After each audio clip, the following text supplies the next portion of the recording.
Hi, thank you so much, everyone, for joining today. So we've got a very exciting session. We've got this is our second actually Challenger brand seminar. So welcome back for anyone returning. So today's all about learning about how to take on the giants. So we've got fabulous brands in Bobbie and Graza. I'm going to do some introductions shortly, but I think one thing that today definitely demonstrates that actually no category is too old or too dominated to take a really fresh look a brand and be able to break through. And to support some of the application of what we're going to learn, we've also got some creative media and comms experts as well to help us understand, well, actually, we've got some great examples, but how do we put this into practice? Actually, maybe there's some theory, some concepts that we can be borrowing from. So you are absolutely going to learn a lot from this session. I can guarantee it.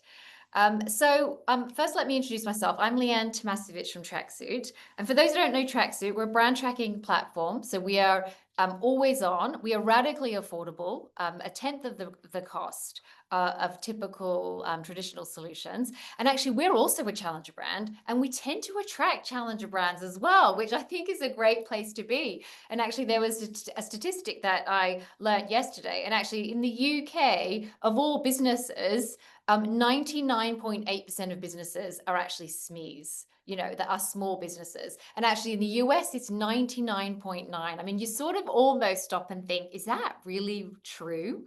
But it is. And actually, again, as a challenger brand, actually, I feel like, we're sort of delivering to the underserved. And I think this will be a big theme that we talk about today. So also as a brand challenging disruption, we're really grateful to be able to run this session. So let me introduce you to everyone. So first we've got Alex Edelston, VP of Marketing at Graza. So challenging the world of olive oil to redefine such a classic category. And Alex brings lots of knowledge across CPG, DTC, and different verticals from different topics, from personal care through to sporting goods. So welcome, Alex. We've also got Kim Chappell, who's Chief Brand Officer at Bobbie, so the fast-growing challenger brand transforming the infant formula category. And Kim leads their brand storytelling strategy with a focus on building authentic connections that fuel purpose-driven growth. And we've also got Monique Ladder, a brand strategy principal at TRG Agency, where he leads strategy and brand building across a diverse client portfolio with a special focus on creativity and cultural insight. It helps to create standout growth. And finally, Janet Gallant, who's Associate Clinical Professor at Fordham's Gabelli School of Business, based in New York, and has had a 20-year career in consumer insights at NBC Universal, and now is helping lots of brands and media leaders apply fresh challenger thinking to connect with evolving audiences. So welcome. Thank you, everyone, for being here. Now, a couple of things just before we get started, because, why is this such a hot topic, or why is this of interest? And of course, Bain and Company have talked about the fact that actually, even though brands with less than 1% market share are responsible for 27% of category growth in consumer goods, and what we're seeing is that challenger brands are actually ahead of the market, despite not being the incumbents. Actually, they are outperforming the incumbents in many ways. And, Graza, and I hope I've got some of these details correct, is the fifth largest oil brand in the US after only 3 years. And this is phenomenal. Bobbie valued at 388 million after 5 years. These are really incredible statistics. And you're all making it seem very easy. And I know it absolutely isn't. So I think the first place to start is really just to better understand Graza and Bobbie, how did your businesses start? Like, how do you begin to create such a massive brand? And Alex, could we just start with better understanding the story of how you began? Sure. Yeah, I think Graza's founding is interesting because we've come to be known as the squeezy bottle olive oil brand, recognized for the packaging, but the original kind of innovation was our founder spending time in Spain and recognizing that there's this amazing access to quality olive oil there at an affordable, accessible price, and it's sort of part of the culture in Spain and in Europe. And it was this understanding of like why is this not available in the United States? And so it was this obsession with product, obsession with the customer experience that that kind of founded the brand. And it was this idea of, cooking and having fun in the kitchen and cooking like a chef, which is where the squeezy bottle comes from. And that's really latched on and made a lot of home chefs feel very professional in their home environment, which is so exciting. Which is great. And actually one of the things that I've heard is that actually you've gone against the grain in terms of what you've done and how you've Sure. created a brand. Can you tell us a bit more about that?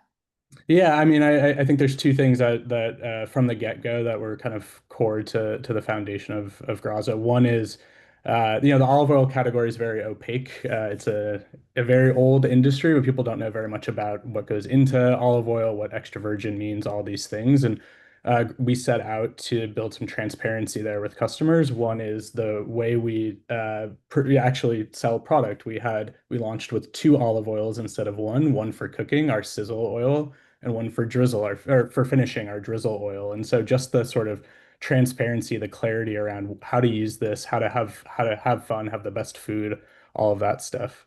But the other thing is that it's olive oil. It's not that serious. It's about having fun with your food, having a better tasting food, a more enjoyable experience. And so from a brand perspective, everything that we've done from the get-go has been about building a connection with the end user of the product, and that had never really been done in this kind of stodgy category before. You don't really know the brand of olive oil that you used before.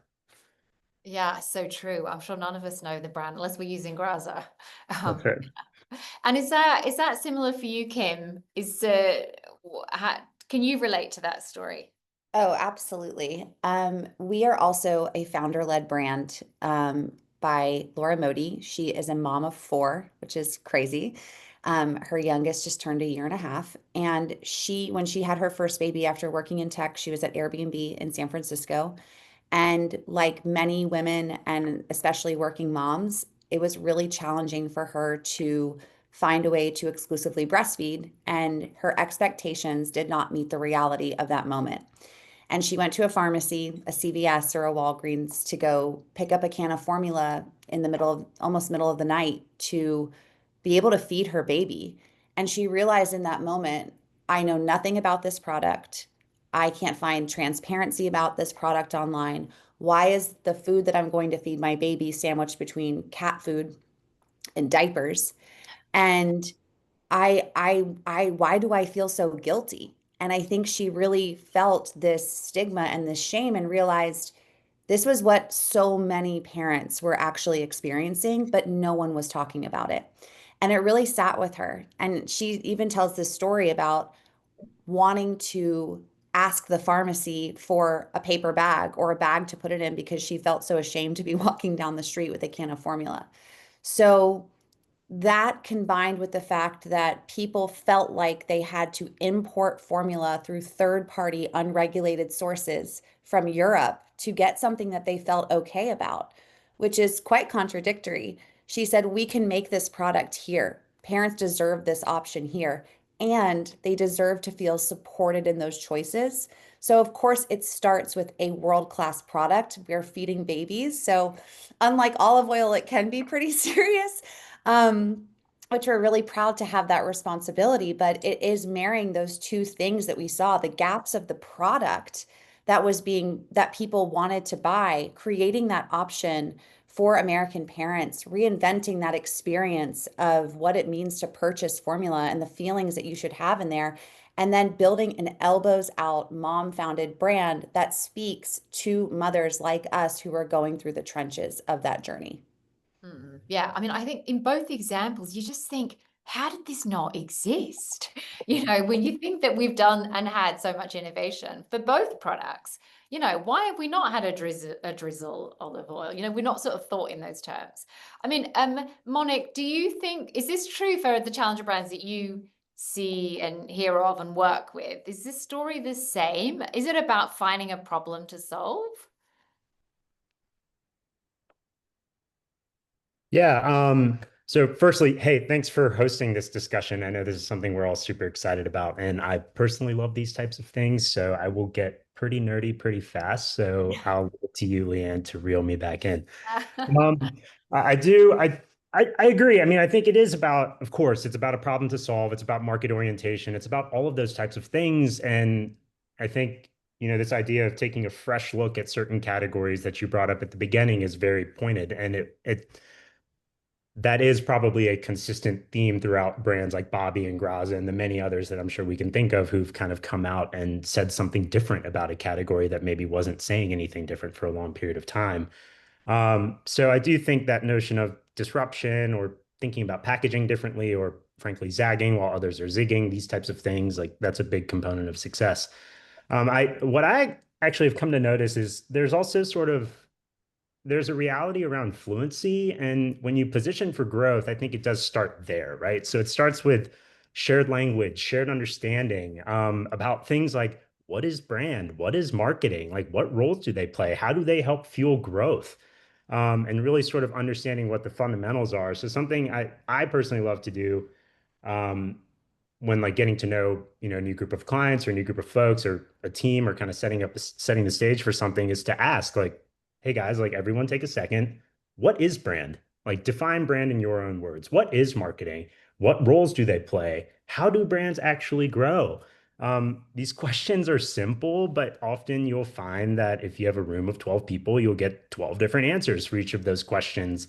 And that, for me, I feel like that's almost the most insightful thing because in my experience, the brands that tend to succeed, challenger, category leaders, or otherwise, are the ones who do have those shared definitions around those types of things.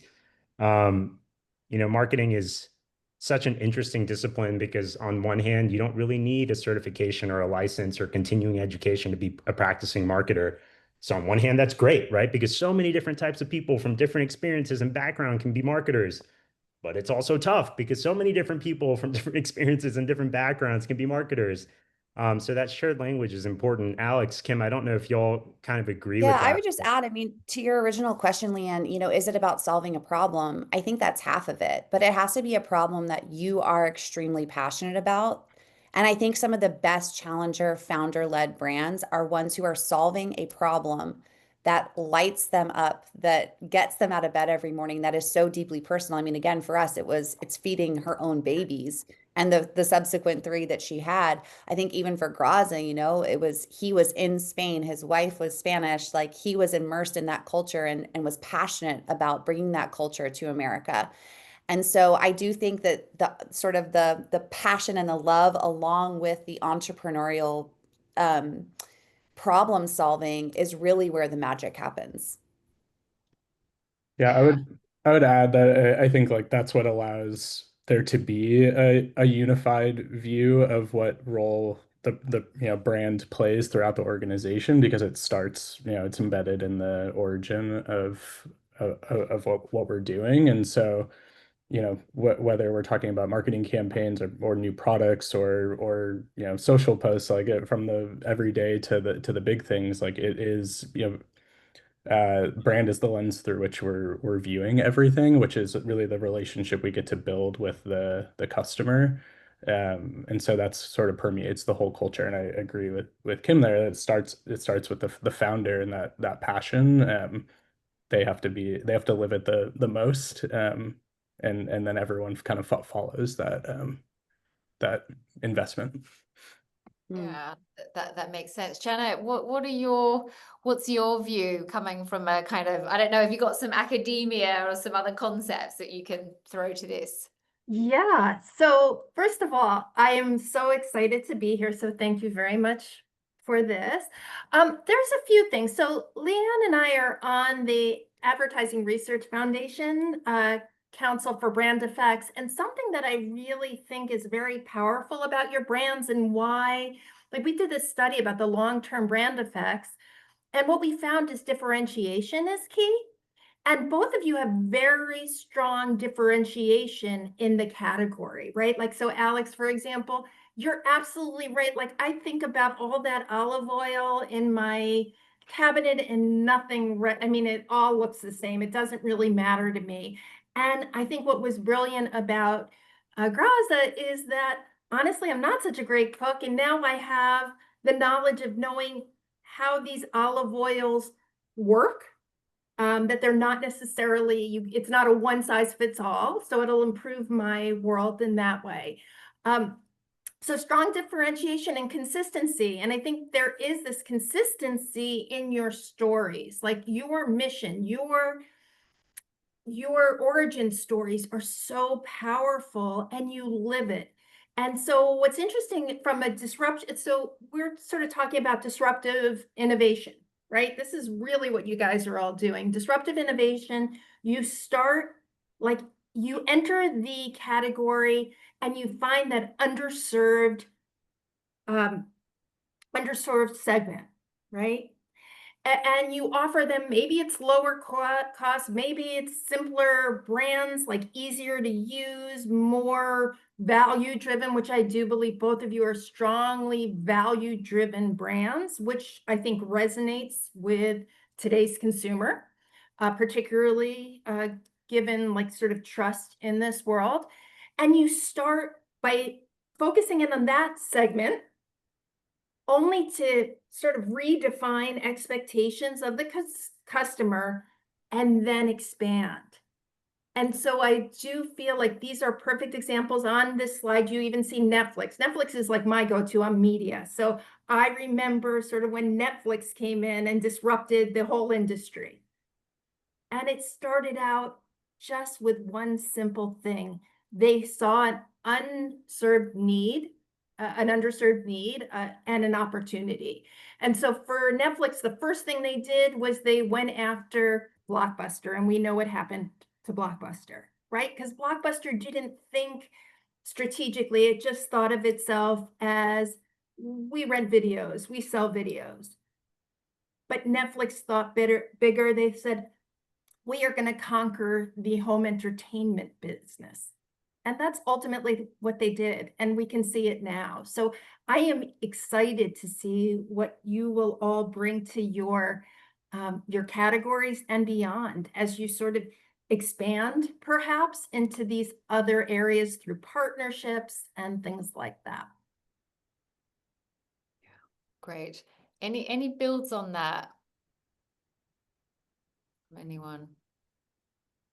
We'd all love to be Netflix. Yes. Great. Certainly seems like you're all headed there. Definitely. I want to now talk a bit about trust. You know, I think for all the brands that we work with and see, actually one of the biggest drivers of conversion, it is trust. That you build that trust and actually you're able to expand the group of people who are likely to buy your brand. And you can see just an example of how we look at trust, and it allows you to look at how you're performing on trust as well. Actually, Kim, can I talk to you a bit about trust? Yeah. You know, how have Yeah. you, because also trust is not an easy thing to create, and also it can be Yeah. eroded very quickly. And I know you've also had some interesting times in your business where you've had to try and, how do we make sure we're delivering, or how do we keep the trust? What is it? And are you even actively thinking about trust? I think about trust every day. I measure trust. I'm tracking that statement in Tracksuit every month. Trust for our category specifically. If you don't trust a baby formula company, you're never going to purchase that product for your infant, the most precious person in your life. Trust to me has to be earned. And I think especially with this new generation of customers, just regardless of what category you're in, the entry point is distrust, and you have to earn their trust over time. And every single email you send, social piece of content, piece of press, podcast, all of that either builds or erodes trust. So what are you doing? What stories are you telling? What curtain can you lift to help really bring your customer along and help them know you better and deeply understand how you made a decision, why you made a decision? And for us at Bobbie, I know a lot of companies say this and we truly mean it. We are so obsessed with our customers. Like, we obsess over everything for them. And every sticker on the lid, every point of the experience is probably overthought at times, to be honest, but we're getting better. And I think, sometimes building trust means making really difficult decisions for the business, and you're putting your customers in trust over profit. And And that happened to us back in 2022 for many of you, or I know there's probably some people from overseas on this, but in the US, there was a nationwide infant formula shortage after one of the legacy companies had a bacterial recall and all the formula was taken off of shelf and America could not feed their own babies. We could not feed our babies. We had to import in pallets of formula like a struggling developing nation to try and feed our babies. And in that moment, Bobbie was a year old, a year and a half old, and all of a sudden our customer count is going up and up and up day after day. And we were like, wow, it's like, look at this growth. This is incredible. All of a sudden, people knew about us, people were talking about us, and we had this word of mouth flywheel. And then we looked at our supply and we realized we are not going to have enough formula for our existing subscribers if this type of growth continues to follow day after day. We didn't know how long this was going to last. So, do we take advantage of that growth and that moment that we were in and just bring in all the customers and sell all the formula and make the money? Or do we actually take all the formula we have, put it aside for our subscribers and save it to know that if you're already in as a subscriber, you're never going to go without formula. So we made that decision to protect our subscribers. And we had a wait list of 70,000 people. We left $300 million on the table. And that was a decision that was not made in spreadsheets and was not made with the finance team. It was made from our founder and our team of moms who said, this is what we need to do for our customers. And to this day, we have put a bow on that and called it our Bobbie promise. And every time that you subscribe to any SKU at Bobbie, we will hold that amount of formula for you for your baby, because we don't know if that could happen again. And it could happen again because sadly, not much has changed in the market here in the US. So I think sometimes trust is small. It's a caption in a, in a social post. And I think sometimes trust is really making the right decision by your customers and sharing with them, right? Bring them along, tell that story on how and why you made that decision. And I think what we saw, just to end the story, but what we saw is a fierce loyalty from any parent. I was just in New York yesterday and a parent came up to me and it's like, you saved us during the formula shortage. When all these parents couldn't get a can of formula, not a single Bobbie subscriber went without through that 7 months of that shortage. And that's a decision that we're incredibly proud of and we uphold today. Oh, it's a brilliant decision. I mean, in some ways you think, I mean, and of course, it's absolutely the decision that should be made, but for some reason it feels like that is challenging for businesses to make decisions like that. Oh, I mean, I think it just goes back to having a very passionate and dialed in founder who trusts her gut and makes decisions that are right for our parents. And those are decisions that we continue to make. The way in which we try to show up as quickly as possible when there's something like the LA fires. And we know that we have customers in Pasadena and all these places, the Palisades and Altadena. And we didn't go and look at our finance and be like, oh, shoot, what can we afford to do here? It was like, parents need to be able to feed their babies. Let's move. And we sponsored more than 200 families, customer or not. If you were impacted and lost your home, we gave them a full year of feeding. We immediately donated 5,000 cans to nonprofit partners on the ground. We unlocked a Give a Can donation platform on our site. So anybody who wanted to help feed a baby who was impacted by those fires. And again, if you go through too much of the, what does legal say? What's the finance team say? How are we going to, you just have to start to take that first step and do right by your customers. And I think the loyalty will come with that. yeah, and that feels like a really important principle. Monique, is this how does this play out trust for you, coming from your perspective? Yeah, I mean, so from a comms perspective, there's a lot of conversation around comms and context and channels and things that you choose and how that affects trust. But I'll go back to kind of Kim's story here. They made a call, right? And that call was all about what they wanted their customers to experience during a really tight time, right? And so I'll be the first to say that your promotions are only as good as your other three Ps, right? And so they made a call. And so building trust is going to be more effectively built through things like product experiences or how they had to handle a situation like this, or, your distribution and your purchase availability, how you're priced. These types of things are bigger drivers of trust overall.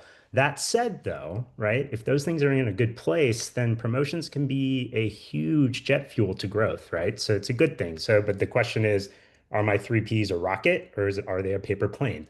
And so you have to go from there. But there's some cool things with comms too as well. So I think, media signaling is one of those things that's super important. The channels and places and spaces that you choose to show up in, they can be a big reflection on a brand's fitness, on their financial security, on the quality of their product and the confidence that people feel in them. So those channels and contexts are super important. There are also great dance partners that exist in the media world too, right? So choosing channels, being choiceful about the channels you pick is a good idea too. So things like TV and search work well together, which help to, again, build trust because the overall experience is better as you try to go and find and learn about and then eventually buy and use a product. So I like all those things. Those signals are super, super important. Obviously, like Kim, I'll use your example of the Times Square out of home that you did. You could have bought that placement and put a big picture of the packaging on there and talked about the two or three things it does, right? That's one way to do it. But you took a chance and you went in a different direction.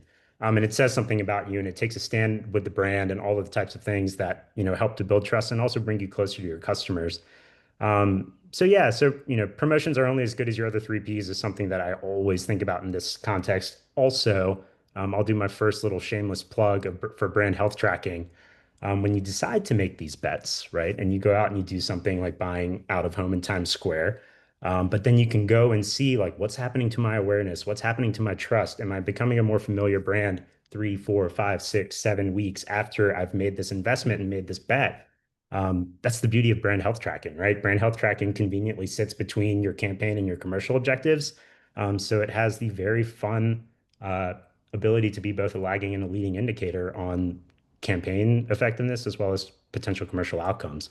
So yeah, but promotions are only as good as the other three Ps. And so those fundamentals being sound really makes it more fun in the end. Great. I had just the comment about the channel fit being so important. Something that we've dealt with as a brand that launched on social and through influencer, organic word of mouth initially, is that over time, as Graza's grown, there's a sense of almost distrust that this is a marketing-led brand and not a quality product backing that virality.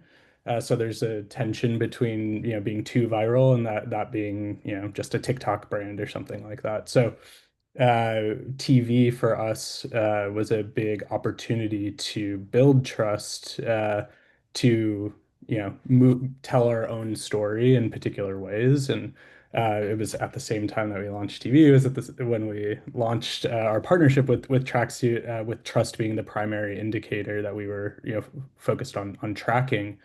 And we've done a lot of things. Everything that we do from a product standpoint, from a messaging standpoint, is built around maintaining customer trust because it's so easily lost. But yeah, so I thought that, Monica, your point about the channel fit being really important is something that we're very mindful of. Yeah, I might just add to that. I know there's a lot of talk around TV, and everyone will say that since the year 2000, TV has been dying. TV is not dying. TV also boosts the effects of pretty much every other advertising channel that you might use, right? So whether it's out of home, social, search, direct mail, cinema, TV is what helps drive a lot of that effectiveness across all your channels. We were at Stratfest a couple days ago, and James Herman had a slide up and it was talking about the effects of TV and is TV dead or not dead. And this idea that when your advertisements, when your channels and your creative are sort of in big, long, like types of environments, your commercial outcomes tend to be much stronger. So big and long leads to strong was kind of the play that he had. And TV is a huge component of that. And also TV is expensive and people know that. So when they see a brand on TV, they're like, okay, like there's something here that's working. So yeah, the mix is super important. Makes it super important. I am so happy that you talked about television because I agree that it is a mix, right? It's not just one thing, it is a combination of many channels. And I'm the theory wonk, right? Like I love theory, and I'm just going to share with you sort of what goes through my mind when I'm hearing these stories and thinking about it from the consumer lens. And I think a lot about diffusion of innovation as part of sort of a marketing strategy, right? Because first you need to know your audience and how to target them and where they are and what their values are, what their beliefs are. Diffusion of innovation is brilliant in the sense that an innovation can be a product, right? It can be an idea, but how it goes through the cycle of adoption is fascinating. So the first step is finding those underserved folks, right? And getting them to adopt you by being very smart about your communication channels. And communication channels never stop throughout the adoption cycle. Okay, so then you build awareness, right? And through awareness, okay, now I know about the product, but I have no attitude towards it. I don't really know enough about it. Then comes persuasion. This is the second part of the decision-making process for diffusion of innovation. And here is where I think we can all kind of look at the products and think about them. So there are 5 different perceived attributes that your brand needs to sort of meet and be perceived as in order to kind of connect with the consumer and say, you know what, I have a really good feeling about this brand. And here they are. So one is relative advantage. Is it better than the competitors? Is it going to deliver a benefit that like no others can currently, right? Better than what I'm using, relative advantage. Second is it easy to use, right? It doesn't require a learning curve. Great, I can do it.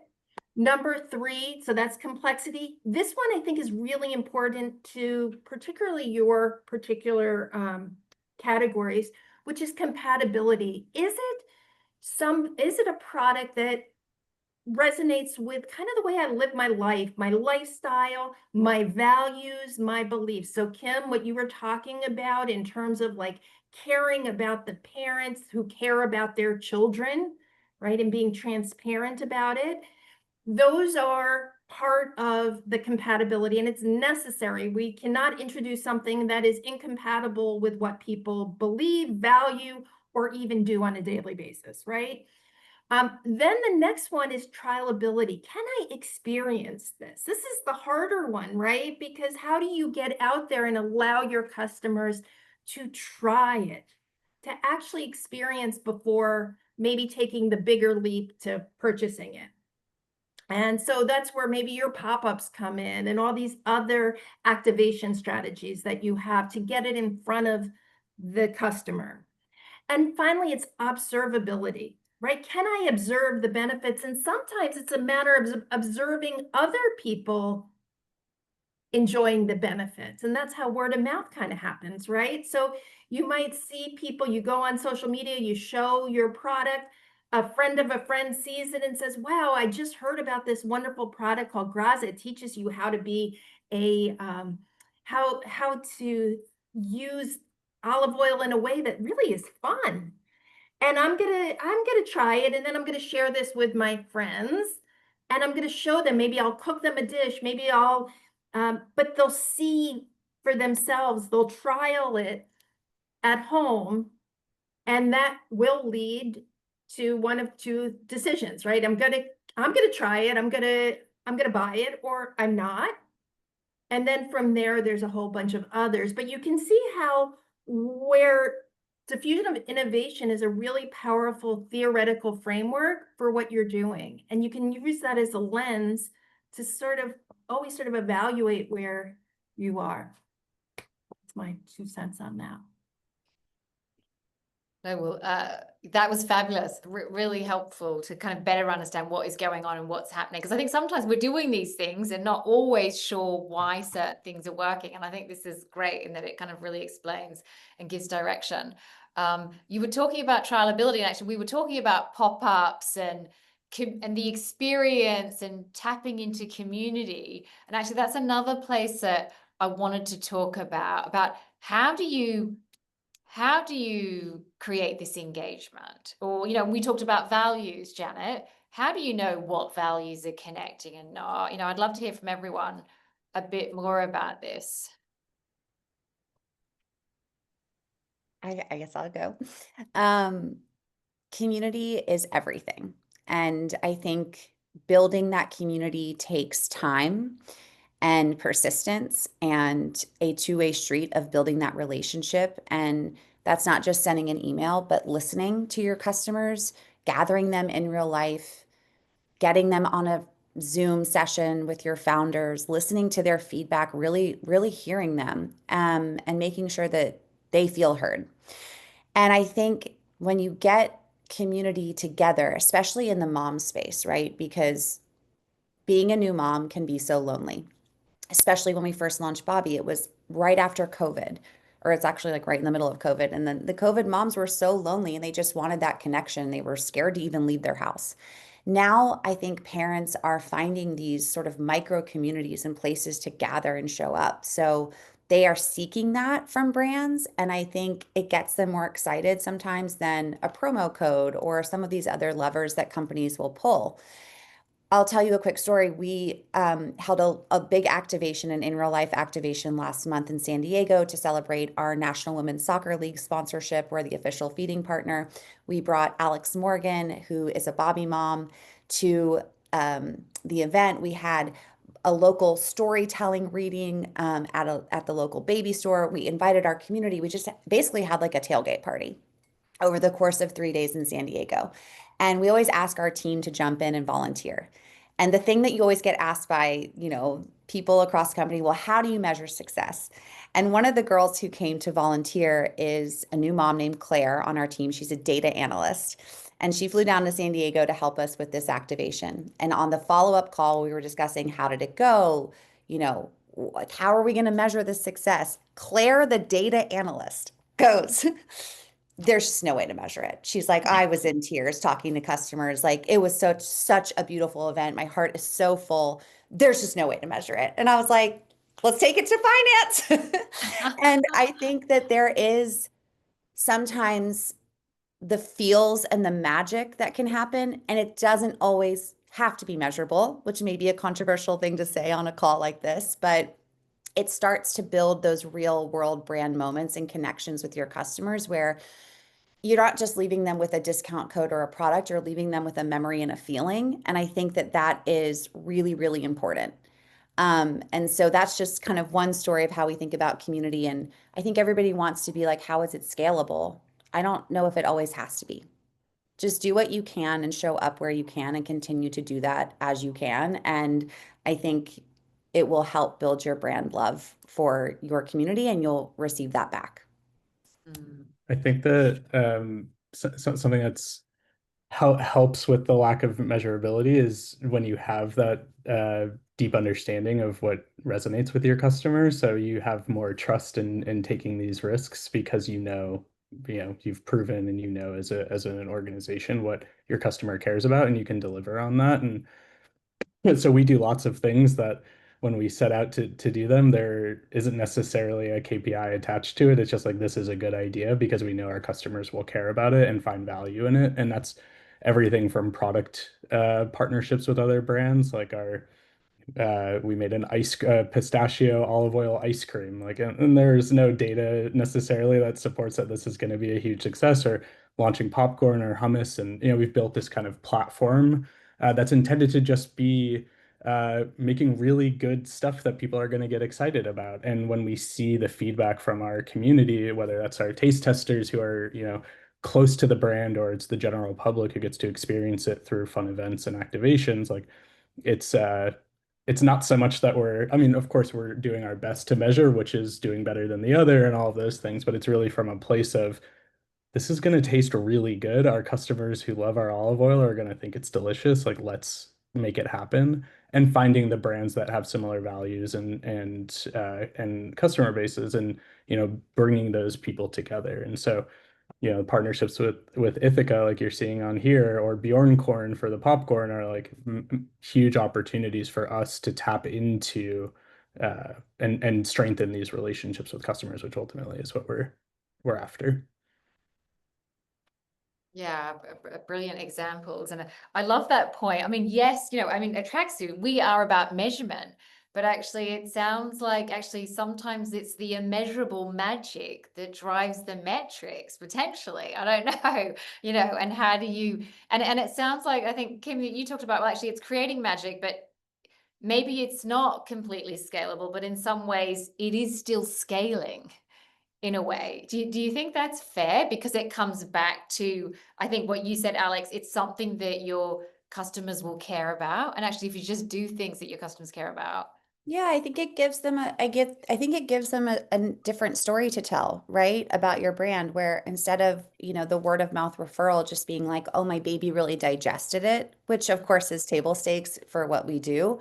But for them to go and tell a new mom friend, you have to try this company. I love them so much. I actually went to one of their events. I met so many amazing moms. We went on a stroller walk, and and it's because of the connections I made through Bobbie. They just get me. Like there's something there's something more and deeper that makes them want to speak about you.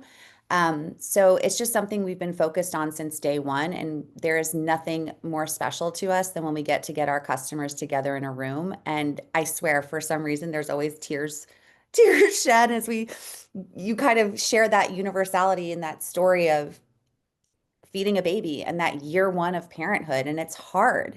So to feel like you're with people who are going through the trenches with you and connecting directly with that experience is a really special thing.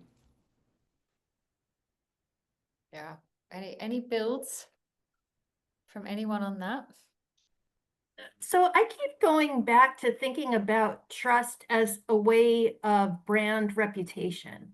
And it feels like for both of you, the brand sort of is very consistent on what it's delivering. So I love, Kim, your story about when you had to make that big decision, right? And you could either grow or you could kind of focus on your core, the people that are already loyal to you, that you have that promise to, right? And I think that what you're doing over time is you're building out your core, because you've been very consistent with all aspects of your reputation. And honestly, the most important part of your reputation is trust, right? You can't get it. It's very hard to, you know, once you lose it, it's gone. So that's sort of where I keep going with all this, is really you are brand managers with really that have to manage your reputation. I agree. And I think, you know, building a company and being a disruptor and growing and buying our own manufacturing 2 years ago, and you know, there's been step level changes within Bobbie. I mean, I look at where we are now. I started in Laura's basement in Alamo Square 5 years ago, 5.5 years ago. And to see where we are today, that has not come without challenges and learnings, even on the brand side, of how bold, how risky to go and when to pull back, or, you know, dealing with some of the supply chain things that we've had to undergo. I mean, there's been some very big challenges along the way. Last year, we went out of stock on retail for several months. That was very, very hard. So I say this with, it's not always going to be roses, and there's going to be challenges as you grow a disruptive brand. But I always say every day is a day at Bobbie. Like, you just have to take that day, make the right decisions by your customers, continue to solve problems, because it's just never a simple up and to the right journey. You're always going to have hurdles, and it's how are you holding your intention and your integrity through those challenges? How are you talking with your customers? How are you explaining to them how and why you've made these decisions? And I think there's times where, you know, trust will dip and you've got to do the work to rebuild it. And I say that because I don't ever want anybody to think that it's just, you know, it's just an easy thing. It's not. And you have to continue to do the work every single day and make the decisions that are right by your community. Yeah. Yeah, And I I think, oh, sorry. no, go for it, Alex. I think that the challenges are just really important opportunities for showing that you actually care what your community and customers are saying, because it's very easy to ignore. And I think many brands do, and end up paying the price. But when you listen and react and make changes as a result of that feedback, it strengthens the trust there. I think for Graza, there are two major moments for us that, among others, but product related, where feedback about, the squeeze bottle being plastic has been there since day one. And we've done a lot from an innovation standpoint to, there's all sorts of testing, there's all sorts of supply chain things that actually plastic's not a problem, but it's neither here nor there. Customers care, and so we listened. We launched our aluminum can refill products, which are recyclable, and that was a huge moment for us to do something within the Graza brand. It was innovative. It was a new innovation within the category. And then we launched glass bottles, which is the least innovative thing you could do in olive oil. But it was something that people wanted, and we figured out a way to do it, and that was consistent with who we are and our values. But it was really ultimately listening to customers. Customers asked for it, and so we figured out a way to make that happen. And I think it's all about building trust, because ultimately we're still the squeezy bottle brand. We just have glass bottles now, and that again, I think strengthens the overall relationship. And Alex, just on that, how do you know that they want glass bottles? Like, how are you staying so closely connected to know what they want and then responding to it? Yeah, I mean, there's certainly a macro kind of data story, listening to social, listening to, analyzing customer comments and feedback and things like that. But it's something that we do very frequently, is walk the aisles in the grocery stores and just talk to people in the olive oil aisle. And you learn pretty quickly what expectations there are from customers around, a perception that quality comes in glass. And so, we've chosen to take on that uphill battle of changing hearts and minds. And but you learn very quickly from a handful of those conversations where that perception lies. I want to just now very quickly, I think obviously we're talking about brand throughout. And Alex, you mentioned something really interesting before when we talked about brand, or actually we talked about the brand and performance. Like, what role do they play? How do you balance them? And you said to me, well, actually every moment is a brand moment. And actually, when you think about the language that we use in our business, we're always about brand. I've been stealing that ever since. But can you tell me, what does that mean? Every moment is a brand moment. It sort of feels like we're getting back to that, building out your core. Yeah, it's something, it's like a turn of phrase that resonates for me as a growth marketer background, where instead of having this tension between, oh, these are performance or growth related initiatives and these are brand related initiatives, we do things that build the brand, which is building connection with the customer. And then our media mix is intended to amplify and deliver those moments as effectively as possible. So going back to the discussion earlier about channel, we build creative, we launch products, we do these things that are all brand touch points, and then TV or YouTube or podcast or whatever it might be out of home are finding the optimal touch points for delivering those messages. And so for us, the product, everything that we do is, the product experience for us is so central to the brand that everything is evaluated through that lens. The aluminum cans that we launched are nitrogen sealed, and what's the experience of cracking them open, and partnering with PBR, a beer brand, to showcase that, like, we've made this amazing experience. It's just an example of, like, the obsession about the brand touch point, and then performance or growth's role is disseminate that as best as possible.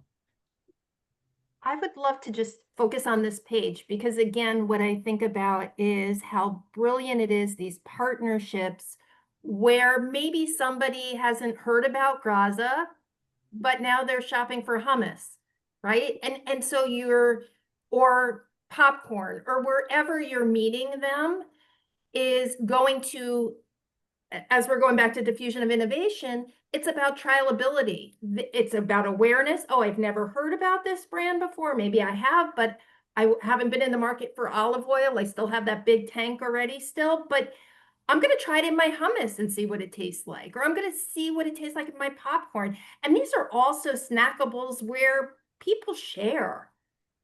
So again, when I go back to diffusion of innovation, this is a really smart strategy for letting others who are potential customers experience for themselves and form attitudes, awareness and attitudes towards the product. Yeah. Monica, any other builds, and then I think we might move on to our last couple of questions before we go to the audience. Cool. Yeah.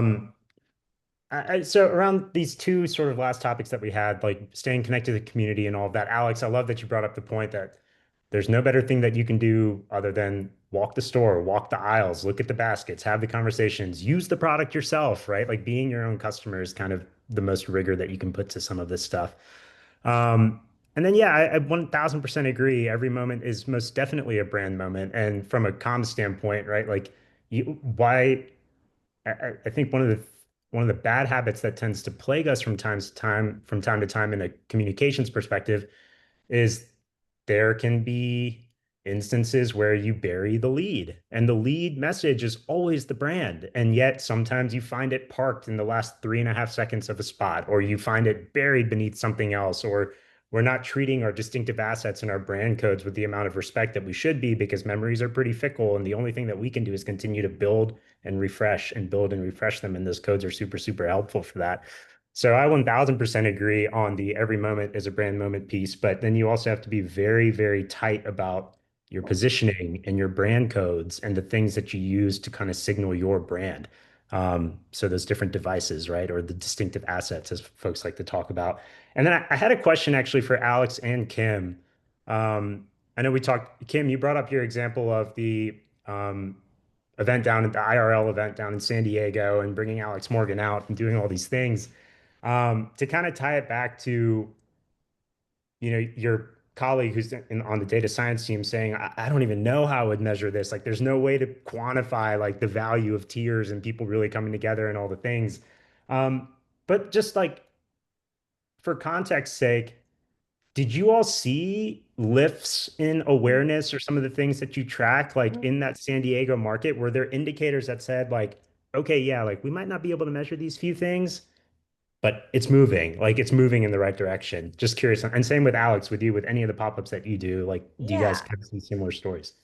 I do, and I think that it was tied to the ongoing drumbeat we have with the NWSL in general in the Wave team in San Diego. But in the couple weeks following that activation, we saw I think it would be like a 15%. I'd have to double check. I should know this, but lift in just awareness in sort of what the California market, if you will, and every other demo stayed stable. So for me, that was a proof point that doing the investment and showing up boots on the ground can lead more people to your brand. We always keep an eye on our retail sales within the area, because we're a subscription-based company.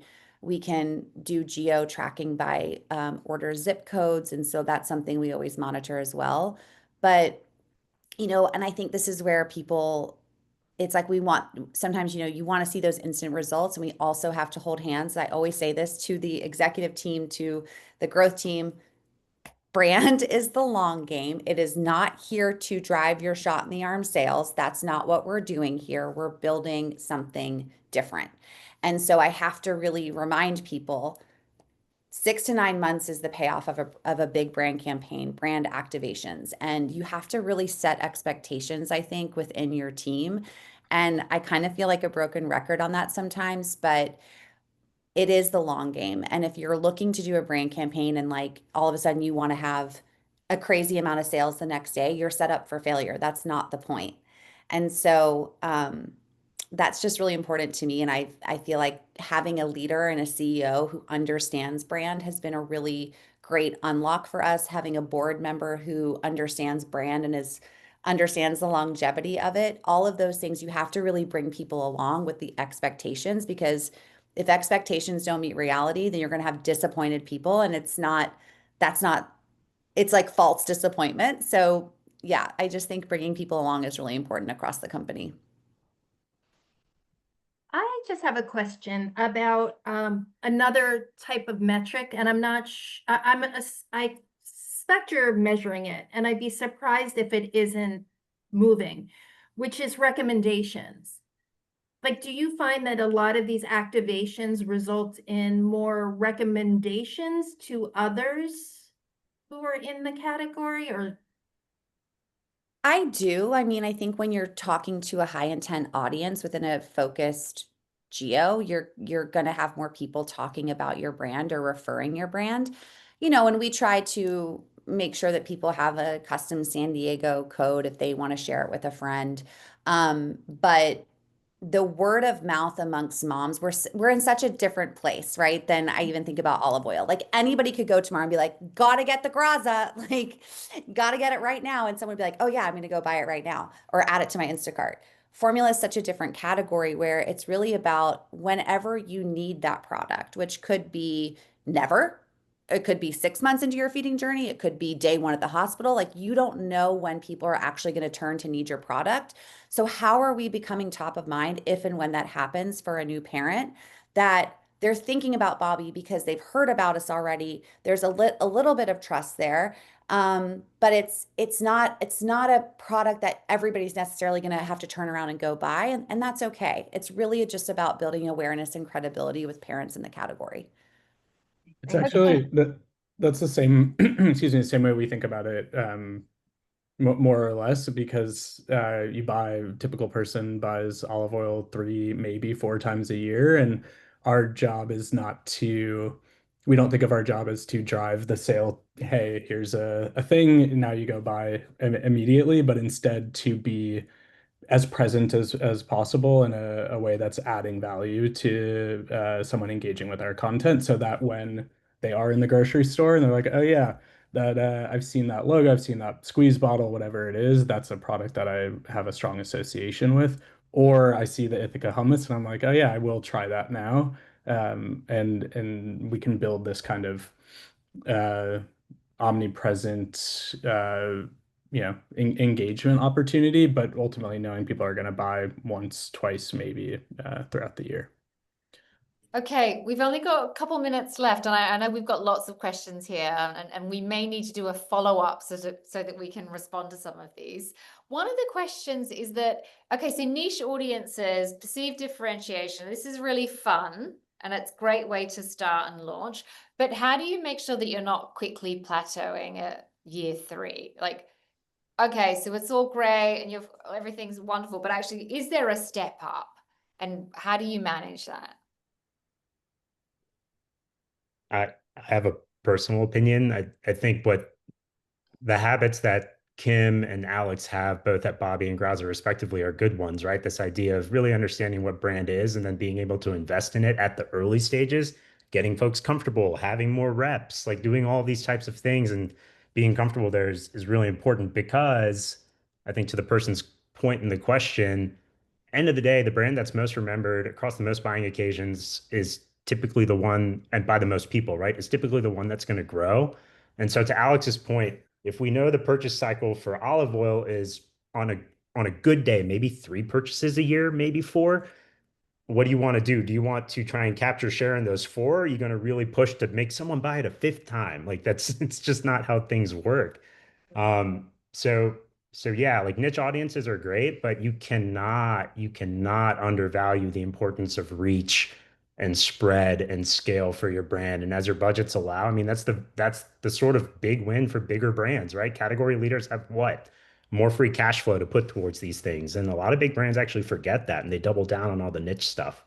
So as fast as you can get everyone in the organization, finance, et cetera, comfortable with the notion that, yes, we need to drive sales over the next purchase period, but we also need to prime our customers and future customers for growth over the long term, the better.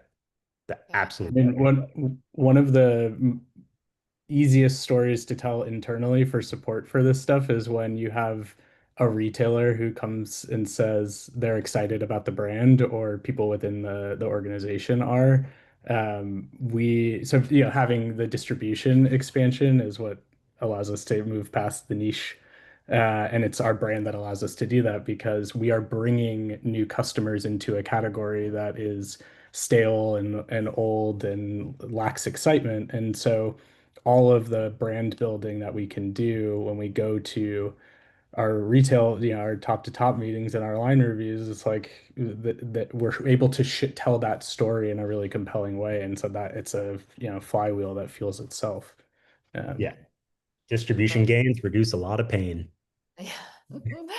Brilliant. We are out of time. We're over time. If anyone is interested in downloading our playbook, we've got the QR code up now.